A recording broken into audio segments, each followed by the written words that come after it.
And we continue at 2:06 in the afternoon, the John Phillips Show. Mr. Randy Wangs in Culver City. John, as I mentioned earlier, the LA City Council meeting was today. They had public comment, and one of our favorite gadflies, a man who goes by the name 3-Inch Trip, not only talked about the budget with Karen Bass, but he knows how important the subject of equity is to the City Council and wanted to make sure a certain topic had equity applied to it. Are you ready? I think so. Now, let's move on to general public comment. Please. Talking about Figueroa services, that I am seeing that City of Los Angeles need to have equal access to sexual intercourse. Whoa! He went right for it, huh? But right now, the people of Los Angeles, they do not have enough access to sexual intercourse. That is a health hazard.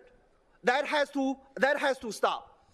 Now, how do we start to provide equal access to everyone, every single Angelino in the city of Los Angeles, provide them equal access to their sexual intercourse services? You know what? Maybe he wants to run for mayor next year. Well, you know, candidates in the past have run on the platform of a chicken in every pot, a car in every garage, and I can only imagine how this guy would update it. Let's put them to Figueroa. Because we have a really great Figueroa president, Jason Jenkins, and he makes sure everyone receive their fair, equal, justified sexual services. There's no discrimination right there. Everybody, $5.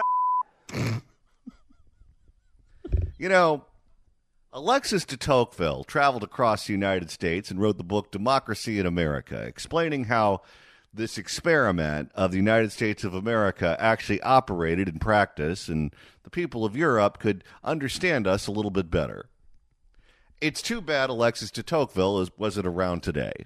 So I want to make sure the city council stop discriminating sex worker and start to paying sex worker a fair wage. We need a raise Figueroa transgender sex worker. Let's go. And at the end of his speech, he sounded like he was at the Final Four. Let's go. The LA City Council, public comment, the theater of the mentally ill. 800-222-5222 is the telephone number, 1-800-222-5222. It is our pleasure to welcome our next guest to the program. He is a best-selling author of the book Taxophornia, which is available online at Amazon.com. He's also the editor of the California Political Review, which you can get online at capoliticalreview.com. You can follow him on X at James V. Lacey1. Jim Lacey, thanks so much for stopping by. I'm happy to be here, and both of you guys are on fire today on Barbara Lee. You know, I am actually, although I live in Southern California, got my education here before working in the Reagan administration. I was born in Oakland, and I was born in the same hospital that Ed Meese was born in, if you can believe that. Ed Meese is an old Oakland guy. So it's fun to listen to what you had to say about Barbara Lee. I agree wholeheartedly with your comments. You know, she's just there's no way she's the right person for that job. The only thing I think that she's got over Karen Bass is probably about 20 or 30 points on the IQ level, and she doesn't smile like she's a crazy person. But she, you know, if you really look into it, yeah, I mean, she's been a congresswoman for 22 years, and she's gotten 80% of the vote. And she says, well, I was unable to raise enough money to go against Schiff and Porter. And I agree with what you had to say there, John, that it was probably over when she wasn't appointed. But it's not like she really has this tremendous support in Oakland. I think it's a mistake to think that she's got name identification, sure. But the voter turnout in the March 2024 election in Oakland, which if she was really lighting up the voters, should have exceeded the statewide totals. It didn't. It was lackluster. There was lackluster voter participation in Oakland And in Alameda County, frankly, it wasn't any better than the statewide total, which was considered one of the lowest turnouts in recent history.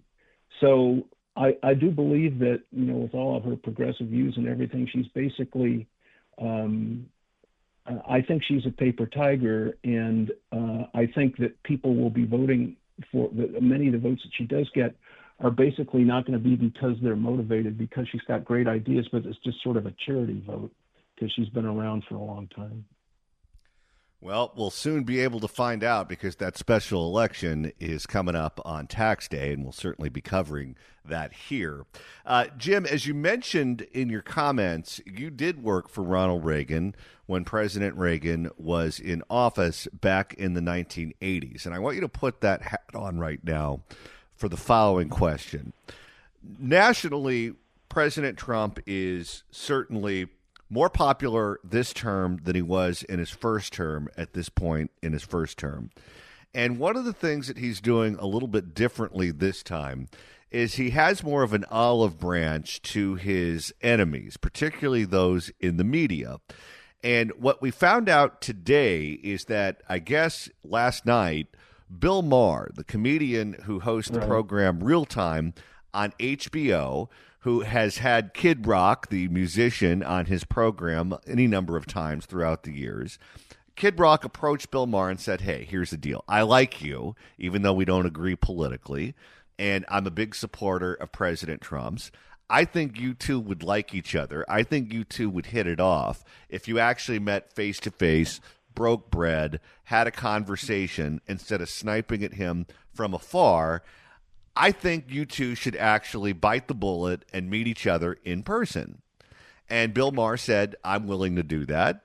Donald Trump said, I'm not only willing to do that, but I'm willing to host him at the White House.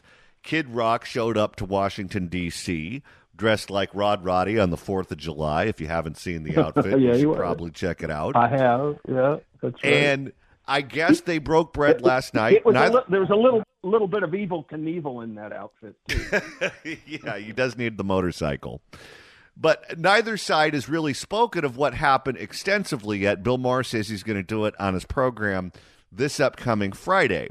But when you work for President Reagan, one of the things that he would do frequently is he would meet with people who didn't necessarily see the world the same way he did. His relationship with Tip O'Neill was a famous one where books have been written about it. But he also met with comics who would parody him. I know that he and Rich Little were good friends. He met with Johnny Carson and others. Given the fact that Reagan was successfully able to maybe not disarm his critics or disarm the comics who would poke fun at him from time to time, what do you think of Trump's meeting with Bill Maher? Do you think it's a good thing to do? Do you think that they will benefit from it? What's your take? Well, there's a very interesting point to be made here, and that's about the humanization of Reagan and the humanization of Trump. And it's totally contrary, of course, to what James Carville and the Democrats' intention was to beat Trump, which was to totally and completely demonize him and dehumanize him. Now, I was general counsel of the Consumer Product Safety Commission under Reagan, and I had several times in my life, I had the opportunity to actually sit with Reagan, have dinner with him a couple of times. Reagan didn't need a lot of humanization because he had his movies. Bedtime for Bonzo was about as human, I guess you could get, or self-deprecating in terms of putting yourself out there. But a big turning point in his election was when they made the decision to just put him in an Irish pub and have him have a couple of beers with working people. It really went a long way in that very tight media environment where you only had 3 or 4 national outlets to project something out to the public that this guy is just a regular guy and he's not some right-wing zealot as he was being depicted by his opponents. By the way, they called him a Nazi too. And he won. In Trump's case, a lot of this humanization, I call it, is coming after he's already been elected. And it's really curious to me about whether or not he would have been given the opportunities to be himself and to show the warmness of himself and the generosity of his nature if he was able to do it before the election. Because I think he probably would have won by an even huger landslide if he didn't have that dehumanization aspect out there where the Democrats were harping on again and again. You know, in that whole business about Maher being at the White House, one of the interesting things is that Trump didn't just have dinner with him. He took Kid Rock and he took Maher upstairs to the private residence. And he showed them the Lincoln bedroom, and they stood in front of the actual Gettysburg Address, which is framed and which is in the Lincoln bedroom in the White House. And they talked about the presidency. They talked about the power of the presidency. They talked about a historical figure, Lincoln. And according to some of the reports, they actually talked about policy. Trump actually, according to Kid Rock, and I guess we're going to learn more about this on Bill Maher's show, Trump actually asked Bill Maher what he thought about a couple of important policy issues that he thought that Maher had weighed in. Now, who's Bill Maher? Well, we know Bill Maher here in Southern California. I mean, this is a guy who's like invested. He's not only a television personality, but he's invested in some sort of a cannabis cantina bar that has cabanas in it and chirping parrots and so on and so forth. I mean, this is a guy who is kind of an extreme guy, not the guy that you would expect to be spending time with a building contractor from New York, who, quote, has had 34 felonies put against him. But I'm really happy to see it because it was so wrong, in my opinion, for the Democrats to go so negative. I mean, there was a time when we used to decry negative politics and negativism and negative mailings and so on and so forth. But all you have to do is go back and look at what Carville was saying. They wanted to take away the humanity of this guy in order to stop him from being president. And Kamala and her group, when they first came in, they didn't go down that route. It was all about joy. There was mixed messaging.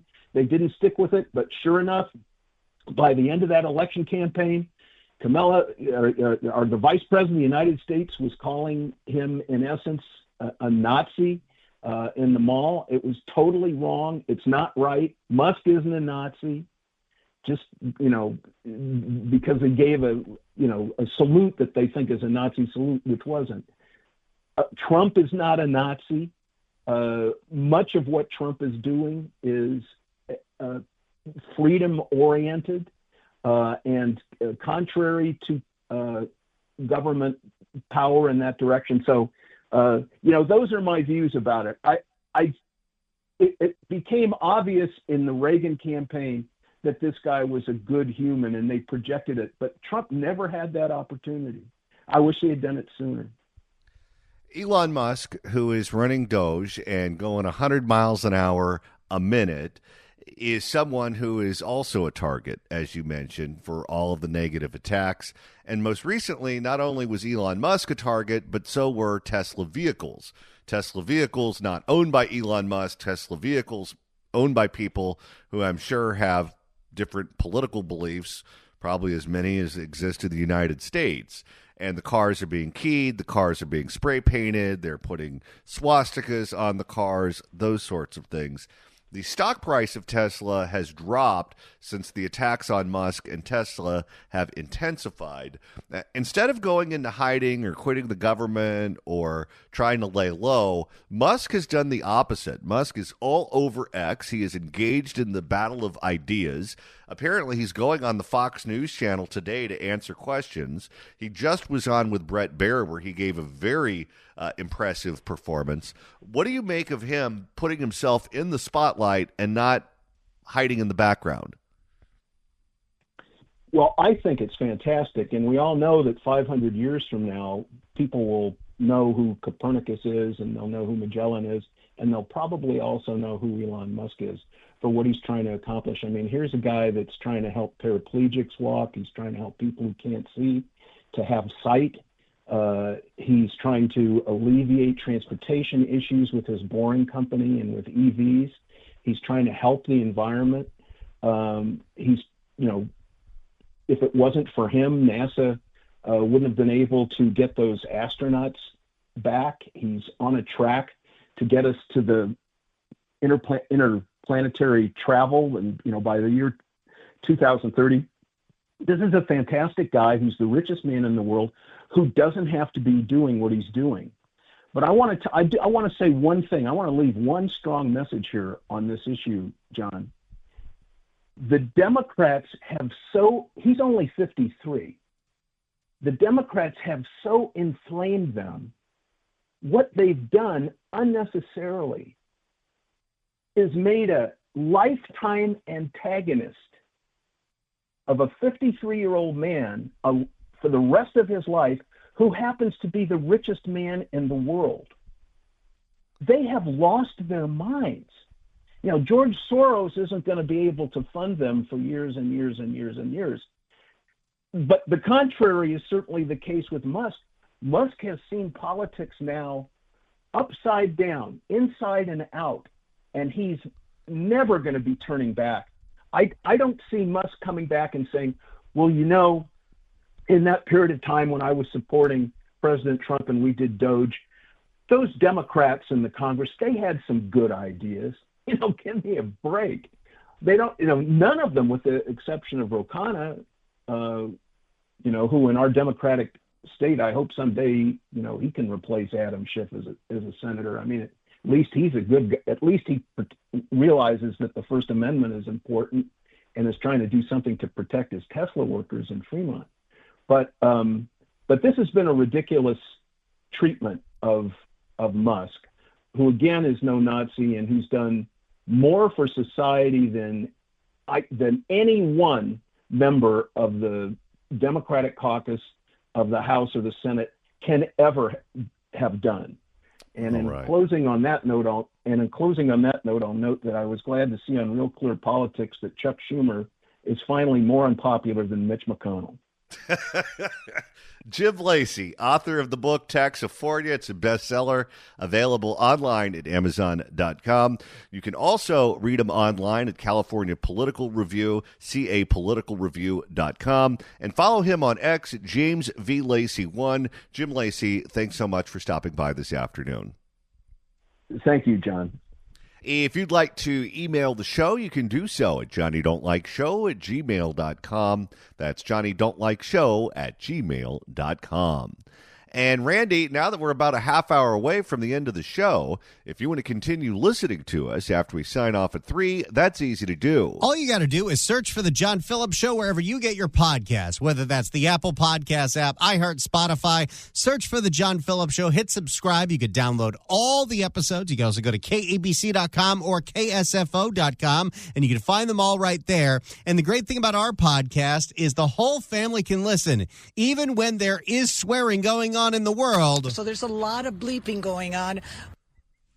And coming up later on in the month, we're going to Long Beach. We are. Look at this. We're celebrating the 20th anniversary of Gladstone's Long Beach and the 50th anniversary of the Long Beach Grand Prix. Join us Friday, April 11th from noon to 3 for Fan Free Friday, where we'll be broadcasting live from the beautiful patio right on the Rainbow Harbor in Long Beach. It's gorgeous out there. The view is amazing. And oh my goodness, the food, you'll never forget it. Gladstone's Long Beach, a great location for date night, a get together with friends, a sunset cocktail with family meals and celebrations, located directly across from the Pike Shopping Center. Make a reservation and join us, Gladstone's Long Beach, next Friday.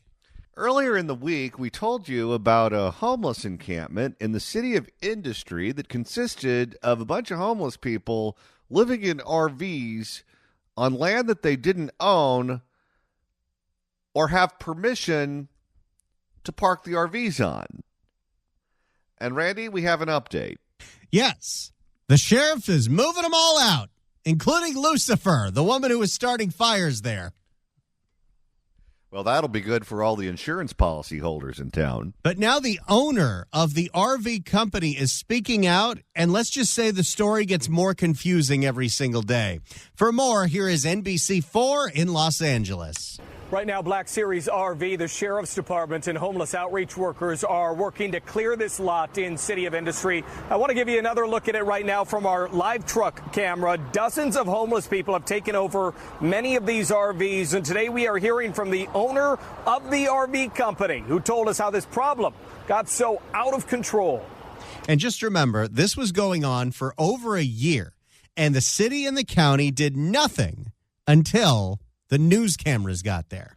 No, and when you heard from the people who live in this RV homeless encampment, Cousin Eddie from the National Lampoon's Family Vacation movies would be the polite one.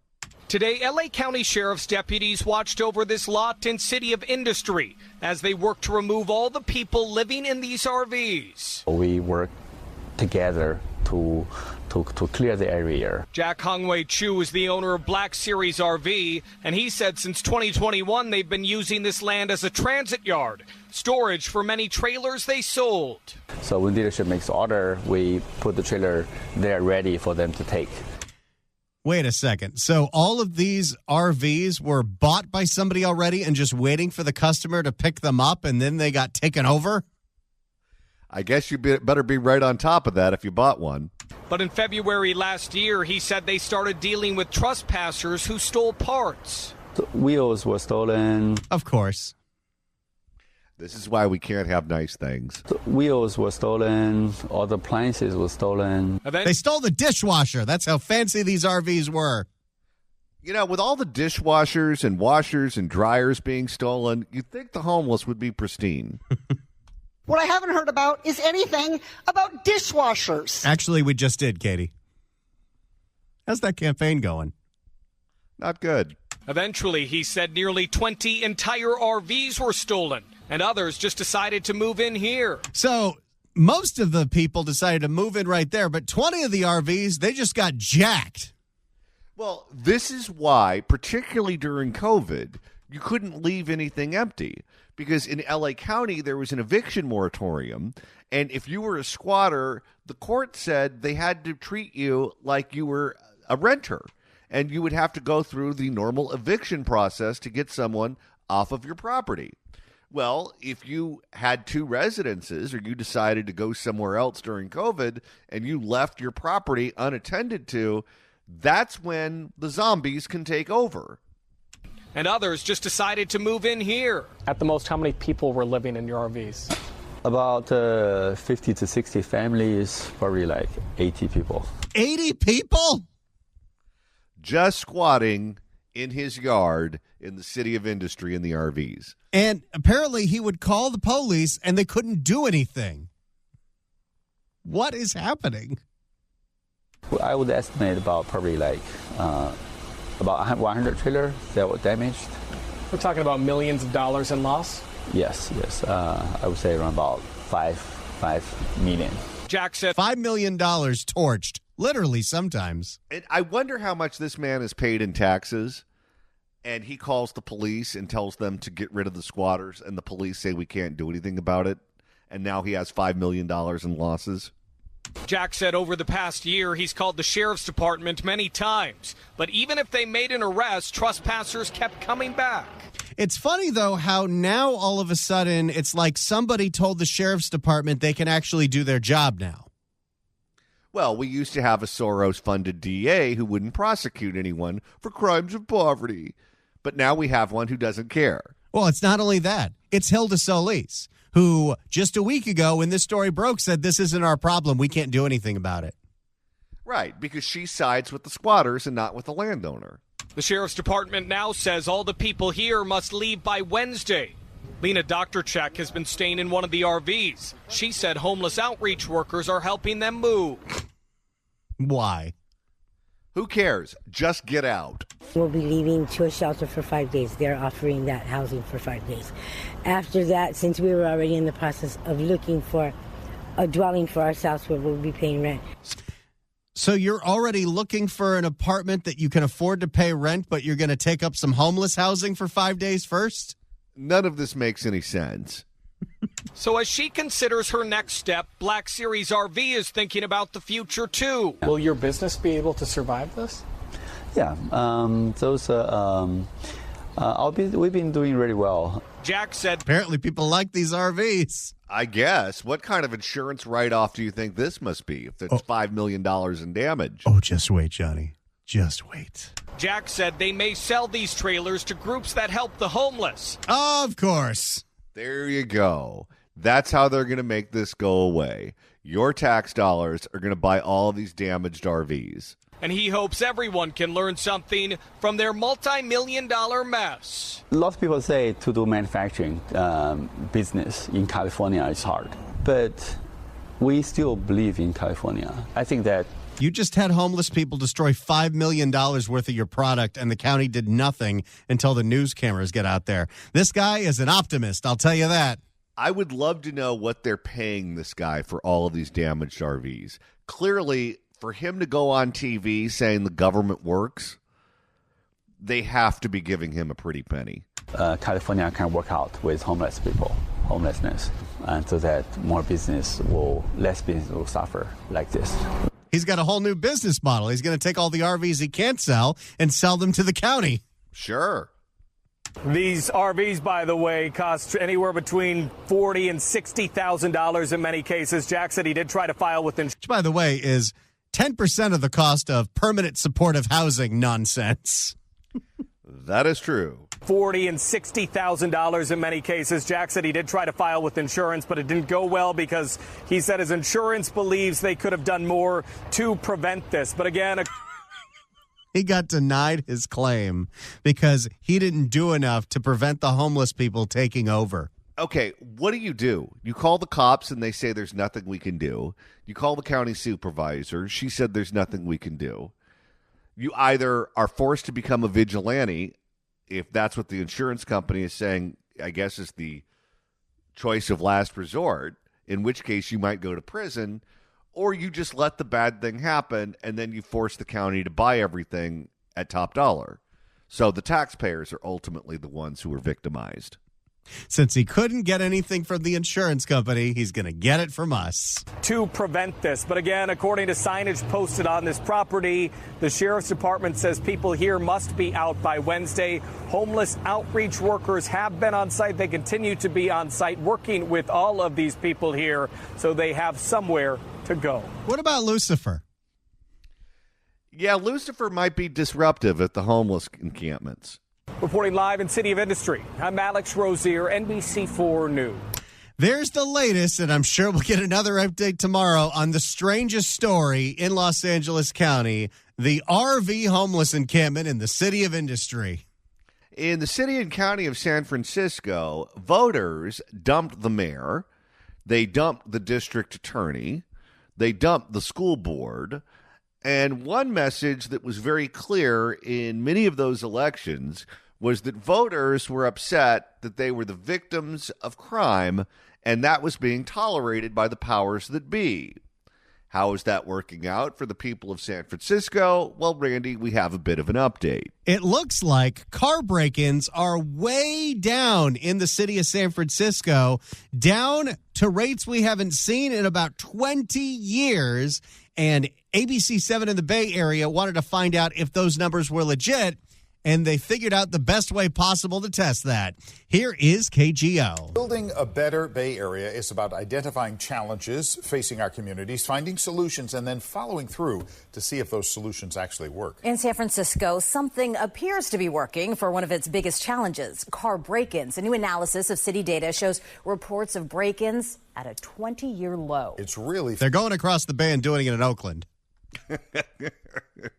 Pammy? I've been bipped several times. They're low. It's really fascinating what's happening. And ABC 7 News anchor Dion Lim is here with the solutions that really may be working. Dion, you were skeptical at first, to be fair. Yes, I was. Look, I've covered a lot of crime in recent years, and as a journalist, I am always skeptical of data. So I went in search for answers to the question, do the numbers really match up with reality? The answer appears to be yes. This is so rare to hear. Success. We don't get many positive stories. Well, I'm telling you, this is what's so fascinating about listening to what's going on in San Francisco from the point of view of Los Angeles. San Francisco has tried every single stupid idea under the book, and now they're on the other side of it. L.A. looks at what San Francisco's doing and doubles down on stupider. Eventually, we'll get there. Eventually. For a long time, this was a common sight in San Francisco, the remnants of car break-ins. The broken glass was even nicknamed San Francisco Diamonds. Well, they are a girl's best friend. This shattered glass, everywhere around the sidewalk, even in my sidewalk or just across the street. Was everywhere. I've interviewed Dennis Signs many times over the years. Not Dennis Zine, Dennis Signs. Different guy. I've interviewed Dennis Signs many times over the years on what he sees outside his window at the winding part of Lombard Street. He and his neighbors even posted signs like these, warning tourists about frequent smash-and-grab robberies. Remember, there was a point where on any public meter in a high tourist area, there would be signs in several languages that said, don't leave your valuables in your car, you will get broken into. Well, at one point, the LAPD came out and said, don't leave empty water bottles in your car because they'll break the glass to get into your car for the water bottles to recycle them. Or loose change. At the height, that's probably like 2 or 3 times a week. Taking a look at the street today? Almost nothing, daily nothing. What Dennis is noticing appears to be part of a downward trend seen across the city. Mayor Daniel Lurie even posted on X about reported car break-ins being at their lowest level in 22 years. That's wild. All it took was a new mayor and a new DA, and suddenly word got out that they weren't going to tolerate that anymore. So our ABC 7 News data team crunched the numbers from SFPD. Technically, a 22-year low is correct, but it's worth noting in 2018, data collection methods changed. Still, you can see reports of break-ins at an all-time high in 2017 at more than 30,000. By 2020, 30,000 car break-ins. San Francisco's not that big. No, it's not. By 2024, they went down 50% from the year before. Data is one thing, but I wanted to get some real-world context into the situation. I called more than a dozen glass repair shops, and almost all of them have seen a decrease in business. That is how you verify this data. You go to the glass man. If the glass man all of a sudden can't put his kids through college, it might be because the car break-ins are down. The poor glass man, he's going to have to tell his kid, you're no longer going to USC, you're going to community college. We're getting less business in the last 6 months, much less break-in. Well, they might be getting less car break-in business, but they're still getting plenty of Kia destroys the entire front of a building business. Oh, yeah, because those Kias are battering rams. Although, to be fair, you don't hear that many of those stories in San Francisco. You hear most of them in Oakland. Much less break-in right now. So right now, probably about 20, 30. Per day? Per day. A couple of years ago? It's probably like 50, 60. That guy was rolling in dough. I wonder if he was just blowing his nose with $100 bills at that point. This is just one glass repair company in San Francisco that was getting 60 calls a day for broken windows. I asked SFPD Chief Bill Scott the reason for the decline. He cited a number of reasons, including added bait cars and plainclothes officers. It's funny, a lot of these changes you can't really associate with Daniel Lurie because he just took over. It is London Breed who turned the corner, but the voters looked at her overall record and said, sorry, baby, it's too little too late. If you are not here, FOMO. Well, she was the queen of mixed messages because sometimes she would sound tough on crime and other times she was all about the ambassadors and wanted to get rid of the cops. After high-profile break-ins in hotspots such as the Palace of Fine Arts. More recently, Scott also credits new technology. We had the passage of Prop E, which opened up some doors for technology usage for us. You know what Prop E also did in San Francisco? Made it so the police commission couldn't ban police officers from chasing suspects. Bingo. That has been a game changer. The 100 flock cameras across the city, the drones, our arrests have increased year to date this year almost 81%. The arrests have also been high impact. Scott says catching one member of a prolific burglary ring can wipe out an entire crew. Someone's flipping. They call that social network analysis. You find out who the important player is in the social network. You remove that person from the network, and the network falls apart. And a lot of these criminal organizations are networks. While the downward trend is a positive sign, he acknowledges the work isn't over yet and asks the public to keep on reporting. I don't know that we'll ever have total reporting on that type of crime. However, I do think when people see us putting forth effort, they see us making arrests, it does encourage people to report. Also on the prosecution side, this is something that's fascinating. It took Scott Wiener 5 years to get this bill passed and signed by Gavin Newsom, which eliminated what was called the locked door loophole, where the order to successfully prosecute someone for a car break-in, you had to have the victim, even if they were an international tourist, go back to San Francisco and testify that they know they locked the car. Which ultimately ended up becoming a get-out-of-jail-free card for the crook. Something else to mention, Chief Scott also says he feels the public is more educated about not becoming victimized. He cited our reporting, saying by spreading the word about keeping your doors locked and not leaving valuables in your vehicles have certainly paid off. So there you go. Actual improvement in the city of San Francisco. People are much less likely to get their car broken into in the city by the bay. We don't get to report on good news that often, but today, fortunately, we were able to.